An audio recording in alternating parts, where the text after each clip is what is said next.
Hello, welcome back to my channel. നമ്മൾ ഇന്നൊരു പായസമാണ് ഉണ്ടാക്കാൻ പോകുന്നത്. ഇന്ന് നമ്മൾ ഉണ്ടാക്കാൻ പോകുന്നത് പാലട പായസമാണ്. പക്ഷേ ഈ ഒരു പാലട പായസം നമ്മൾ അട വെച്ചിട്ടല്ല ഉണ്ടാക്കാൻ പോകുന്നത്. മാക്രോണി വെച്ചിട്ടാണ്. മാക്രോണി വെച്ചിട്ടുള്ള ഈ ഒരു പാലട പായസം നമുക്ക് വളരെ പെട്ടെന്ന് തന്നെ ഉണ്ടാക്കിയെടുക്കാൻ വേണ്ടി പറ്റും. അപ്പോൾ ഇതെങ്ങനെയാണ് ഉണ്ടാക്കുന്നതെന്നറിയാൻ വീഡിയോ സ്കിപ്പ് ചെയ്യാതെ കാണണം. അതുമാത്രമല്ല, വീഡിയോ ഇഷ്ടപ്പെട്ടാൽ ലൈക്ക് ചെയ്യാനും ഷെയർ ചെയ്യാനും സബ്സ്ക്രൈബ് ചെയ്യാനും മറക്കരുത്. അപ്പോൾ നമുക്ക് വീഡിയോയിലേക്ക് കടക്കാം. അപ്പോൾ ഇതുണ്ടാക്കാനായി ഞാനിവിടെ 250 ml കപ്പിൽ 1 കപ്പ് മാക്രോണി എടുത്തിട്ടുണ്ട്. ഇനി ഇത് നമുക്ക് മിക്സിയുടെ ജാറിലേക്ക് ഇട്ട് കൊടുത്ത് ജസ്റ്റ് ഒന്ന് കറക്കിയെടുക്കാം. ഒരു 10 സെക്കൻഡേ കറക്കിയെടുക്കണ്ടു. അധികം കറക്കിയെടുക്കരുത്. അപ്പോൾ ഇത് പൊടിഞ്ഞു പോകും. ഏകദേശം ഒരു 5 ഗ്ലാസ് പായസത്തിന് ഇത്രയും മാക്രോണി മതിയാകും.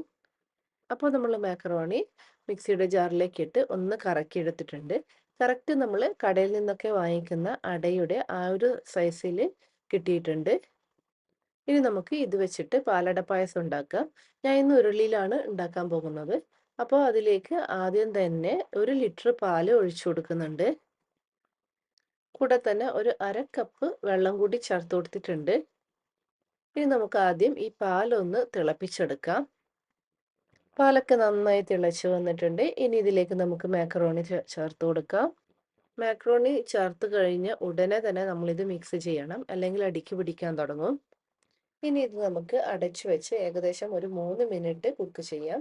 ആ ഒരു സമയം കൊണ്ട് നമുക്ക് മാക്രോണി ഏകദേശം ഒരു 1/4 ഭാഗം വെന്ത് കിട്ടും. അപ്പോൾ ഇത് ഏകദേശം ഒരു 4 മിനിറ്റ് കഴിഞ്ഞു. നമ്മുടെ മാക്രോണി ഏകദേശം 1/4 ഭാഗം വെന്തിട്ടുണ്ട്. ഇനി നമുക്ക് ഇതിലേക്ക് മധുരത്തിന് ആവശ്യമായ പഞ്ചസാര ചേർത്ത് കൊടുക്കാം. ഞാനിവിടെ ഏകദേശം ഒരു 1/2 കപ്പ് പഞ്ചസാര ചേർത്ത് കൊടുക്കുന്നുണ്ട്. നിങ്ങൾക്ക് നിങ്ങളുടെ മധുരത്തിന് ആവശ്യമായ പഞ്ചസാര ചേർത്ത് കൊടുക്കാം. കൂടെ തന്നെ 1 ടീസ്പൂൺ ഏലക്ക പൊടിച്ചത് കൂടി ചേർത്ത് കൊടുക്കുന്നുണ്ട്. എന്നിട്ട് എല്ലാം കൂടി നന്നായിട്ടൊന്ന് മിക്സ് ചെയ്ത് കൊടുക്കാം. ഇനി നമുക്കിത് അടച്ചു വെച്ച് കുക്ക് ചെയ്യേണ്ട ആവശ്യമില്ല.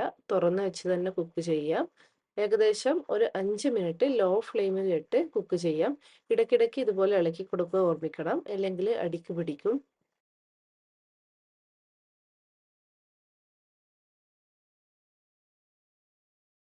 അപ്പോൾ ഇത് ഏകദേശം 5 മിനിറ്റ് കഴിഞ്ഞു. നമ്മുടെ വളരെ ടേസ്റ്റി ആയിട്ടുള്ള മാക്രോണി കൊണ്ടുള്ള പാലട പായസം ഇവിടെ റെഡി ആയിട്ടുണ്ട്.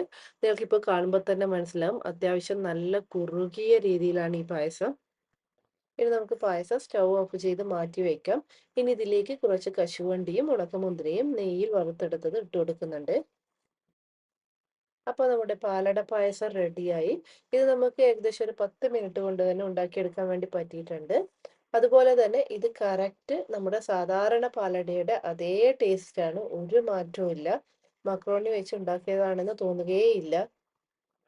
അതുപോലെ തന്നെ എനിക്ക് തോന്നുന്നു നമ്മൾ സാധാരണ അട വെച്ച് ഉണ്ടാക്കുന്നതിനേക്കാളും കൂടുതൽ കൊഴുപ്പ് ഈ ഒരു മാക്രോണി വെച്ച് ഉണ്ടാക്കുന്ന പാലട പായസത്തിനുണ്ട്. അപ്പോൾ ഇനി നിങ്ങൾക്ക് പാലട പായസം ഉണ്ടാക്കണമെന്ന് തോന്നുകയാണെങ്കിൽ അട കടയിൽ പോയി വാങ്ങിക്കേണ്ട ആവശ്യമൊന്നുമില്ല. വീട്ടിൽ മക്രോണി ഇരിപ്പുണ്ടെങ്കിൽ അത് വെച്ച് ഇതുപോലെ ഉണ്ടാക്കി നോക്കണം. എന്നിട്ട് അഭിപ്രായങ്ങൾ കമന്റ് ചെയ്ത് അറിയിക്കണം.